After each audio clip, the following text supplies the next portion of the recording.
কবিতাৰ শিৰোনাম মমতাৰ চিঠি। If you are coming down through the narrows of the river King, please let me know beforehand, and I will come out to meet you. As far as Sofusa, Ezra Pound. মৰমৰ এয়া মম এডাল জ্বলাই লৈছোঁ। আজি বহুত দিনৰ মূৰত তোমালৈ চিঠি লিখোঁ বুলি। বাহিৰৰ উৰুঙা বতাহ চাগে মমডাল আহি কোবাইছেহি। চাওঁ খিৰিকীখন জপাই দিওঁ।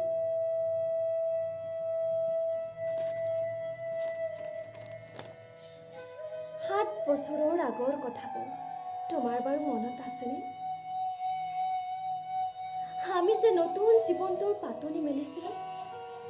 মোৰ গাত সেই অচিনাকি নিচিনা বাৰুকৈয়ে লাগিছিল। সিদিনা আছিল কাতিৰ কুঁৱলী সনা এটা কোমল পুৱা। পদূলি তলসৰা শেৱালিবোৰ উপচি আছিল।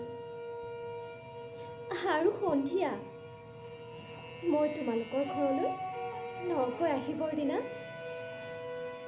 আকাশৰ মেঘৰ মোহনা হালধীয়া জোনটো নাওখন হৈ আমাক যে ৰিঙিয়াই মাতিছিল তৰাৰ দেশলৈ। মই লোৱা কঁকালৰ ৰঙা ৰিহাখনলৈ তুমি বাৰু তেনেকৈ কিয় একে ধৰি চাইছিলা? মোৰ কেনে লাগিছিল জানা? তুমি যেন কোনোবা দূৰ বিদেশৰ স্বপ্নাতুৰ আলোকৰ মানুহ। আৰু মই যেন তলসৰা এটা শেৱালি। সেইদিনা মন সাগৰত মোৰ এৰি অহা আৰু আহি পোৱা অলেখ ঢৌৰ কঁপনি জাগিছিল। তোমাৰ জানো এইবোৰ কথা মনত নাই? আমাৰ দেউতাই যে চিঠিত লিখিছিল, আই তই নতুন ঘৰখনত হাঁহি মাতি থাকিবি। এইবোৰ 7 বছৰৰ আগৰ কথা। মোৰ যে সকলোবোৰ পুৰাণৰ সাধু যেন লাগে। জেঠমহীয়া দেউতাৰ বছৰেকীয়া হৈ গ'ল। তোমাৰ বাবু এতিয়া বৰটো হৈছে। তাৰ ওপৰ পাৰি হেঠানিমান ডালিম গুটি যেন দাঁত অকলে বজিছে। সি মোক একেবাৰে এৰিকে নিদিয়ে। কেতিয়াবা মোৰ যে ইমান খং উঠে, তুমি নাই নহয়। সেইকাৰণে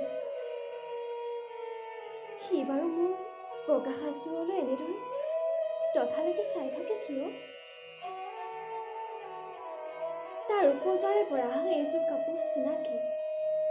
সেইকাৰণে নহয়। বাবুল এতিয়া বৰটো হৈছে, বুজিছা? আৰু ডাঙৰ হ'লে স্কুলত তাক নাম লগাই দিম।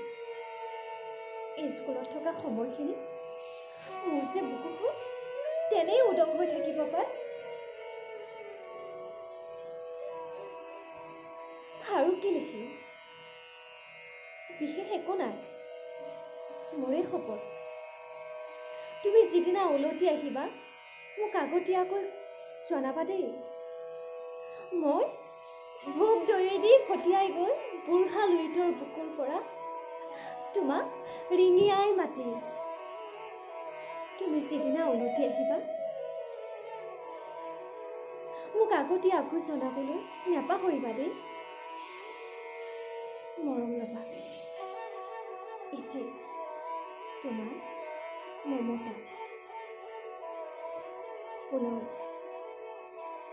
এইবাৰ বুজিছা, মাঘৰ বিহুৰ মেজিৰ জুইকুৰা বৰ ৰঙাকৈ জ্বলিছিল। আমাৰ আইতাৰ কণী ছাগলীজনী 2টা পোৱালি জগিছে। এটা সোঁত বগা আৰু আনটো পখৰা।